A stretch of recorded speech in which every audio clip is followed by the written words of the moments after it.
రాకాలోకంకి స్వాగతం. చంద్రయాన్ ఘన విజయం సాధించింది.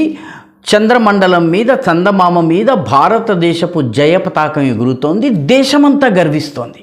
కానీ మీకు తెలుసా, దాదాపు 20 సంవత్సరాల క్రితమే భారతదేశము అంతరిక్షంని అధిగమించి చంద్రమండలంలోకి చొచ్చుకు వెళ్ళి చంద్రమండలంలో తన జయ పతాకను ఎగరవేసి ఉండాల్సింది. 20 ఏళ్ల క్రితం జరగాల్సినటువంటి ఈ ఘన విజయము 20 ఏళ్ళు ఆగాల్సి వచ్చింది. ఎందుకు ఆగాల్సి వచ్చింది? దీని వెనుక అమెరికా చేసినటువంటి అతి భయంకరమైనటువంటి కుట్రపూరితమైనటువంటి ఒక ప్లాన్, అమెరికా వేసినటువంటి ఎత్తుగడ, దానికి మన దేశంలో ఉన్నటువంటి కొందరు అధికారులు, కొందరు పోలీస్ అధికారులు, కొందరు రాజకీయ నాయకులు చేతులు కలపటం వల్ల దాదాపు 20 సంవత్సరాల క్రితం చంద్రమండలం మీద ఎగరాల్సినటువంటి త్రివర్ణ పతాకము 20 సంవత్సరాలు ఎదురు చూడాల్సి వచ్చింది. ఈ కథ వాస్తవానికి 1970లో మొదలవుతుంది. భారతదేశము అంతరిక్షంలోకి జిఎస్ఎల్వీలు అంటే జియోసింక్రనస్ వెహికల్స్ని అంతరిక్షంలోకి ఎక్కువ బరువు ఉన్నటువంటి పేలోడ్ ఉన్నటువంటి వాటితోటి ఉపగ్రహాలని పంపించాలని, రాకెట్లను పంపించాలని నిర్ణయించుకున్నప్పుడు దీనికి క్రయోజనిక్ ఇంజన్స్ కావలసి వచ్చింది. ఈ క్రయోజనిక్ ఇంజన్స్కి సంబంధించినటువంటి టెక్నాలజీ అమెరికా దగ్గర ఉంది, ఫ్రాన్స్ దగ్గర ఉంది, అదేవిధంగా రష్యా దగ్గర ఉంది. ఆ సమయంలో ఈ క్రయోజనిక్ టెక్నాలజీని అమెరికా మనకి ఇవ్వడానికి చాలా ఎక్కువ ధర చెప్పింది, మనకి ఇవ్వడానికి అనేక అడ్డంకులు చెప్పింది. కారణం ఏంటంటే అప్పుడు చిన్న చిన్న దేశాలు, పేద దేశాలు, మూడవ ప్రపంచ దేశాలుగా పేరు పొందినటువంటి దేశాలు కనుక ఉపగ్రహాలని పంపాలన్నట్టయితే అమెరికా దగ్గరికే రావాల్సి వచ్చేది. అమెరికా ఏ ధర చెప్పితే ఆ ధర చెల్లించి తమ ప్రయోగాలు చేయవలసి వచ్చేది.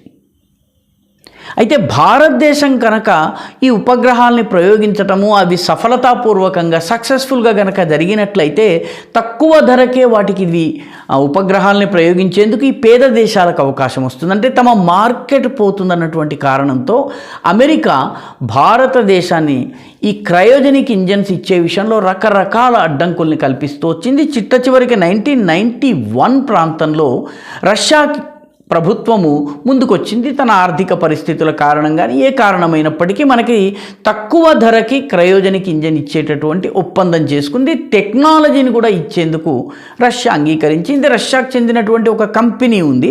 ఆ కంపెనీ పేరు గ్లౌకాస్మాస్. ఈ గ్లౌకాస్మాస్ కంపెనీ మనకి ఈ టెక్నాలజీని ఇచ్చేందుకు సిద్ధమైంది. అయితే అమెరికా ఆ సమయంలో మిసైల్ కంట్రోల్ టెక్నాలజీ రెజీమ్ అనేటటువంటి ఒక నిబంధనను ఉదహరించి రష్యా మనకు ఈ క్రయోజనిక్ ఇంజిన్ అమ్మకుండా చేసింది.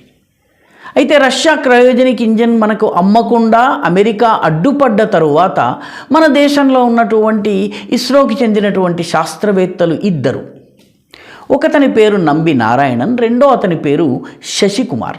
వీళ్ళిద్దరూ కేరళకు చెందినటువంటి వాళ్ళు. వీళ్ళు రష్యాకి చెందినటువంటి కంపెనీతో సాన్నిహిత్యాన్ని పెంచుకున్న కారణంగా రష్యన్స్ మన దేశానికి క్రయోజనిక్ ఇంజన్స్ రహస్యంగా సమకూర్చేందుకు అంగీకరించారు.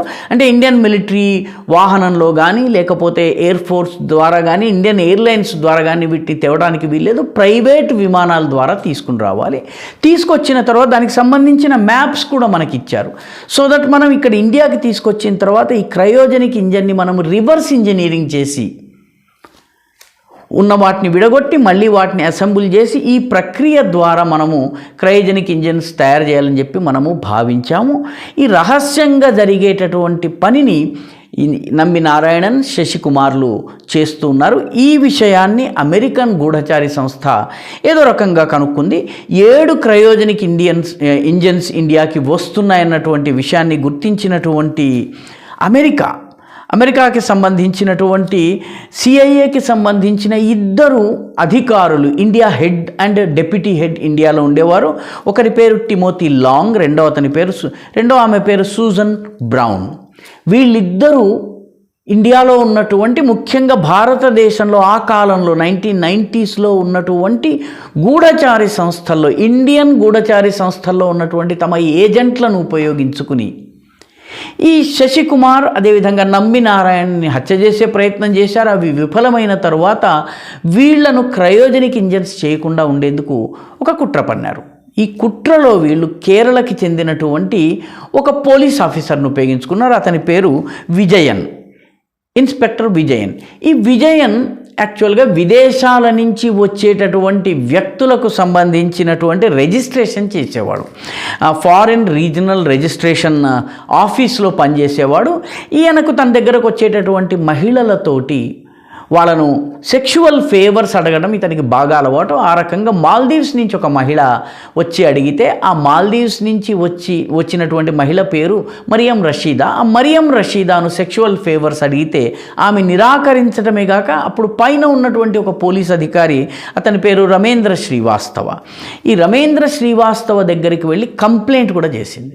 సో రమేంద్ర శ్రీవాస్తవ దీనిని ఎంక్వైరీ చేయటం మొదలుపెట్టాడు. దీంతో ఈ విజయన్కి ఏం చేయాలో తెలియక తనను తాను కాపాడుకునే ప్రయత్నాల్లో భాగంగా ఇతను కేరళ కౌముది అనే పత్రికకు సంబంధించినటువంటి ఎడిటర్ ఎంఎస్ మణి అతని పేరు, అతన్ని అప్రోచ్ అయ్యాడు. అతనికి రమేంద్ర శ్రీవాస్తవ్కి గతంలోంచి కొన్ని అంశాలపైన అభిప్రాయ భేదాలు ఉన్నాయి. కాబట్టి ఆయనను ఉపయోగించుకుని రమేంద్ర శ్రీవాస్తవ్కి వ్యతిరేకంగా ఆర్టికల్స్ ప్రచురితం చేశారు. చాలా ఆర్టికల్స్ వచ్చాయన్నమాట. ఈ అధికారుల మధ్య గొడవని ఉపయోగించుకుని సిఐఏ ఏజెంట్లైనటువంటి టిమోథీ లాంగ్, సూజన్ బ్రౌన్లు విజయన్ చేత ఈ మరియం రషీదా అనేటువంటి మహిళను అరెస్ట్ చేయించారు. మరియం రషీదా మాల్దీవ్స్కి చెందినటువంటి మహిళ. ఈ దేశంలో ఓవర్ స్టే చేస్తుంది. తన పాస్పోర్ట్ గడువు ముగిసినా ఉంటుంది, వీసా గడువు ముగిసినా ఉంటుంది. ఈమె పాకిస్తాన్కి చెందినటువంటి ఐఎస్ఐకి చెందింది. క్రయోజనిక్ ఇంజన్కి సంబంధించినటువంటి ఇస్రోకి సంబంధించినటువంటి మ్యాప్స్ దొంగిలించింది అని చెప్పి ఈమె పైన అభియోగం. ఈ కేసును తనను తాను కాపాడుకునేందుకు ప్రయత్నిస్తున్నటువంటి విజయన్కి ఇది చాలా ఉపయోగపడింది. విజయన్ ఆమెను అరెస్ట్ చేసి జైల్లో ఉంచాడు. పాపం మరియం రషీదాకు ఎందుకు అరెస్ట్ చేశారో, ఏమి జరిగిందన్నది కూడా పాపం ఆమెకి తెలియలేదు. ఇదే సమయంలో నంబి నారాయణను శశి కుమార్లను కూడా అరెస్ట్ చేశారు. వీళ్ళు ఇస్రోకి సంబంధించి ఈ మ్యాప్స్ సప్లై చేశారని చెప్పి. కాబట్టి ఇక్కడ అమెరికన్ ఏజెన్సీ అయినటువంటి సిఐఏ వీళ్ళిద్దరిని అరెస్ట్ చేసింది.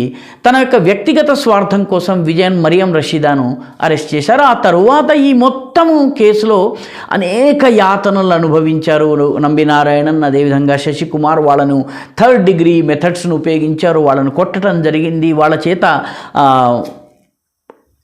మేము ఈ ఎస్పియనాజ్కి పాల్పడ్డాం, గూఢచర్యానికి పాల్పడ్డాము, దేశ రహస్యాల్ని ఇచ్చేందుకు ప్రయత్నించామని చెప్పించే ప్రయత్నం చేశారు. ఇదే సమయంలో ఒక కట్టుకథను అల్లారు. ఆ కట్టుకథ ఏంటంటే, ఈ ఆర్ఎన్ శ్రీవాస్తవ్ అనేటటువంటి పోలీస్ అధికారికి అప్పుడున్నటువంటి ముఖ్యమంత్రి కరుణాకరన్కి చాలా సాన్నిహిత్యం ఉంది కాబట్టి కరుణాకరన్ అతన్ని వెనకేసుకొస్తున్నారని చెప్పి కరుణాకరన్ని పదవిలోంచి దించేశారు. అప్పుడు యాంటనీ ముఖ్యమంత్రి అయ్యారు. యాంటనీ తరువాత ఎన్నికలు జరిగిన తర్వాత వామపక్షాలు ముఖ్యమంత్రి అచ్యుతానందన్ ముఖ్యమంత్రి అయ్యారు. అచ్యుతానందన్ సమయంలో కూడాను ఈ రమేంద్ర శ్రీవాస్తవ్ పైన ఎంక్వైరీ జరుగుతోంది. విజయన్ చెప్పినట్టుగా ఈ మరియం రషీదా జైల్లో ఉంది. అయితే దీనిలో ఈ కేసుని బలం చేసేటటువంటి ప్రయత్నం, బలోపేతం చేసిన, చాలా పకడ్బందీ చేసే ప్రయత్నంలో వీళ్ళు ఒక చిన్న ఎలిగేషన్ చేశారు. ఎలిగేషన్ ఏంటంటే, నంబి నారాయణన్కు $50,000 మరియం రషీదా మురళీధరన్ అనేటటువంటి ఏజెంట్ ద్వారా ఇప్పించింది అన్నారు. ఈ మురళీధరన్ని ఎప్పుడైతే పోలీసులు విచారించారో అతను తక్షణం చెప్పిన విషయం ఏంటంటే, నేను పివి ప్రభాకర్ రావుకి చెందినటువంటి కంపెనీ ఉద్యోగిని అని చెప్పాడు. పివి ప్రభాకర్ రావు పివి నరసింహారావు గారి కుమారుడు. ప్రధాని కుమారుడికి చెందిన కంపెనీ అయ్యేటప్పటికీ దీనిపైన సిబిఐ ఎంక్వైరీ వచ్చింది.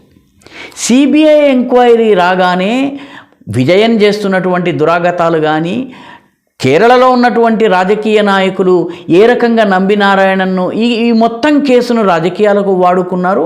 ఆ తరువాత భారత గూఢచారి సంస్థలలో ఉన్నటువంటి అమెరికన్ ఏజెంట్లు, అమెరికా దగ్గర నుంచి ముడుపులు తీసుకుంటున్నటువంటి, ముడుపులు అన్న పదం వాడకూడదు, అమెరికా దగ్గర నుంచి డబ్బులు తీసుకుంటున్నటువంటి వాళ్ళు ఎవరైతే ఉన్నారో అమెరికా పేరోల్లో ఉన్నటువంటి వాళ్ళు, వీళ్ళందరూ కలిసి నంబి నారాయణన్ను ఎటువంటి ఆధారాలు లేకుండా అరెస్ట్ చేశారన్నటువంటి విషయము బయటపడింది. సిబిఐ ఎంక్వైరీ జరిగిన తరువాత కూడా వాళ్ళ నిర్దోషులని చెప్పిన తర్వాత నంబి నారాయణన్ చాలా సంవత్సరాల తర్వాత బయటకు వచ్చారు. బయటకు వచ్చిన తర్వాత కూడా కేరళ ప్రభుత్వం ఆయనను మళ్ళీ లోపల పెట్టే ప్రయత్నం చేస్తే సుప్రీంకోర్టు జోక్యం చేసుకుని వాళ్లకు విముక్తిని ప్రసాదించింది. ఇప్పుడు నంబి నారాయణన్కు పద్మవిభూషణ్ ఇచ్చారు. మిగతా ఆయన అంటే ఆయన దాదాపు 15-20 సంవత్సరాలు జైలు పాలై యమయాతనలు అనుభవించటం జరిగింది. ఆయన చెయ్యని నేరానికి జైల్లో ఉండడం జరిగింది. ఈ మొత్తము యాతనలు అనుభవిస్తున్నటువంటి సమయంలో క్రయోజనిక్ ఇంజన్కి సంబంధించినటువంటి రీసెర్చ్ ఆగిపోయింది.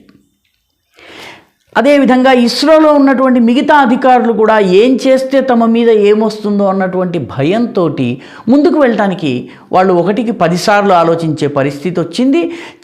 చివరికి 2017 ప్రాంతంలో నంబి నారాయణన్కి విముక్తి లభించింది. ఆ తర్వాత ఇస్రో ఈ చంద్రయాన్ ఘన విజయం మిగతా అంతా కూడా మనకి తెలుసును. అయితే ఈ మొత్తము అమెరికా తన యొక్క ఏజెంట్ల ద్వారా భారతదేశంలో కొద్దిపాటి డబ్బులకు అమ్ముడుపోయేటటువంటి గుప్పెడు మంది రాజకీయ స్వార్థం కోసం దేశం ఏమైనా పట్టించుకునేటటువంటి కొందరు రాజకీయ నాయకులను వీళ్లను ఎలా ఉపయోగించుకుని ఇస్రో యొక్క పరిశోధనల్ని దాదాపు 15 సంవత్సరాలు ఆలస్యం చేసింది. పర్యవసానంగా 15 సంవత్సరాల క్రితం జరగాల్సినటువంటి చంద్రయాన్ ఇప్పుడు జరిగింది. అమెరికా నిర్వహించినటువంటి ఈ ఆపరేషన్ ఏదైతే ఉందో తరువాత కాలంలో కాంగ్రెస్ ప్రభుత్వం ఉన్నటువంటి మన్మోహన్ సింగ్ సమయంలో ఈ టిమోథీ ఈ ఇద్దరు ఎవరైతే అధికారులు ఉన్నారో టిమోథీ లాంగ్, సూజన్ వైట్, వీళ్ళిద్దరిని కూడాను భారతదేశం నుంచి పంపించి వేశారు. ఎందుకంటే వీళ్ళు చేస్తున్నటువంటి ఆపరేషన్స్ బయటపడ్డాయి కాబట్టి క్రయోజనిక్ ఇంజన్ విషయంలో భారత్ని దిగ్బంధనం చేసే వీళ్ళ కుట్ర బయటపడింది కాబట్టి వీళ్ళని దేశం నుంచి పంపించేశారు.